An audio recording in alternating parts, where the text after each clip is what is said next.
আটা দিয়ে যে এত মজার একটা মচমুচে নাস্তা তৈরি করা যায় আপনারা না দেখলে বিশ্বাসই করবেন না। উপরটা থাকবে খুবই মচমুচে, ভিতরটা থাকবে নরম, খেতে কিন্তু অসাধারণ লাগবে। বাড়ির সবাই কিন্তু পছন্দ করে খাবে। চলুন তাহলে ভিডিওটি শুরু করা যাক। সবার প্রথমে নিয়ে নেব 1 কাপ আটা। এখানে আমি গমের আটা নিয়েছি। এবার আমি অল্প অল্প জল দিয়ে একটা ঘন ব্যাটার তৈরি করে নেব।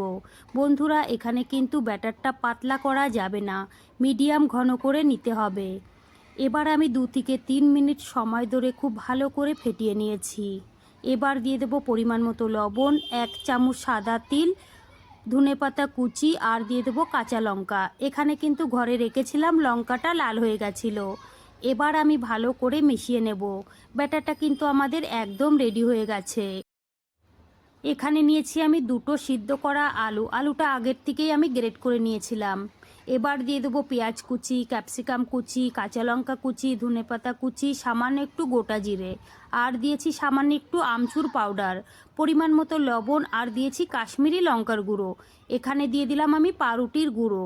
2টো পাউরুটি আমি মিক্সারে গুঁড়ো করে নিয়েছিলাম। এবার আমি ভালো করে মেখে নেব। আলুর পুরটা কিন্তু আমাদের একদম রেডি। এবার আমি নাস্তাগুলো বানিয়ে নেব। বন্ধুরা, অল্প অল্প আলুর পুর নিতে হবে, আর একটু এইভাবে হাতে গোল করে তারপরে চ্যাপটা করে নিয়েছি। এখানে দিয়ে দিলাম আমি একটা চিজটা দিয়ে ভালো করে মুখটা বন্ধ করে তারপরে কিন্তু আবারও গোল করে চ্যাপটা করে নিতে হবে। একটা রেডি হয়ে গেল, আবারও একটা বানিয়ে দেখাবো। বন্ধুরা, আমি এখানে চিজ দিয়েছি, তোমরা চাইলে নাও দিতে পারো। চিজ না দিলেও কিন্তু খেতে অনেক বেশি ভালো লাগবে। থাকলে কিন্তু অবশ্যই দেবে, এতে করে বাচ্চারা খুবই পছন্দ করে খাবে। সবগুলো নাস্তা আমি রেডি করে নিয়েছি। আর এইদিকে কিন্তু কড়াইয়ে আমি তেল গরম হতে বসিয়ে দিয়েছি। তেলটা কিন্তু গরম হয়ে গেছে। এবার আমি আটার ঘোলে ডুবিয়ে নাস্তাগুলো ভেজে নেব। আমি কিন্তু এখানে একসঙ্গেই সবগুলো নাস্তা দিয়ে দেব। বন্ধুরা, তেলটা কিন্তু একদম গরমই থাকতে হবে, না হলে কিন্তু নাস্তার গায়ে খুবই তেল লেগে যাবে আর খুবই অয়েলি হবে, খেতে ভালো লাগবে না। 2 মিনিট এইভাবেই রেখে দিতে হবে, তারপরে কিন্তু উল্টিয়ে পাল্টিয়ে সুন্দর করে ভেজে নিতে হবে। বন্ধুরা, একটু সময় ধরেই কিন্তু লাল লাল করে ভেজে নিতে হবে, তাহলে কিন্তু উপরটা খুবই মচমুচে হবে আর ভিতরটা নরম হবে, আর চিজটাও কিন্তু গলে যাবে। খেতে কিন্তু অসম্ভব মজার লাগবে। নাস্তাগুলো আমি উল্টিয়ে পাল্টিয়ে সুন্দর করে ভেজে নিয়েছি। দেখুন বন্ধুরা, কালারটা কিন্তু ভীষণ ভালো হয়েছে, আপনারা কিন্তু দেখেই বুঝতে পারছেন। এবার আমি নাস্তাগুলো তুলে নেব। সবগুলো নাস্তা আমি ভেজে তুলে নিলাম। এবার আমি একটা প্লেটে সাজিয়ে নেব।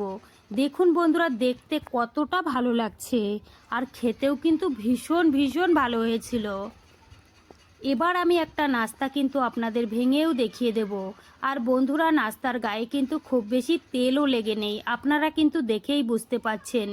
দেখুন বন্ধুরা, উপরটা কিন্তু একদম মচমুচে আর ভিতরটা নরম, চিজে ভরা, খেতে কিন্তু অসম্ভব মজার হয়েছিল। বন্ধুরা, আমার ভিডিওটি কেমন লেগেছে কমেন্ট করে জানাবেন। ভালো লাগলে প্লিজ আমাকে সাপোর্ট করবেন। চলুন তাহলে ভিডিওটি আমি এখানেই শেষ করছি।